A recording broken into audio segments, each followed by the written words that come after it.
you get right on top of it. Wait. Straight down, right there. Whack it. Louisiana, where Cajun and Creole foods are king. Here, traditional dishes like gumbo, jambalaya, and crawfish have nourished generations of hardworking families who hunt and fish in this place they call home, the Bayou. I'm Georgia Pellegrini, a chef, a food explorer, and an author.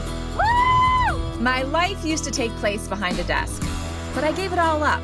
And ever since, I've been on a quest to hunt and harvest the world's wildest foods, right at the source. I join up with local guides. This is crazy. Learn how they live off their land. If you choke on it, it's right. And it's right.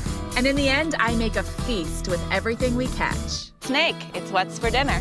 You like it? I love it. Because to me, food is the greatest adventure on earth.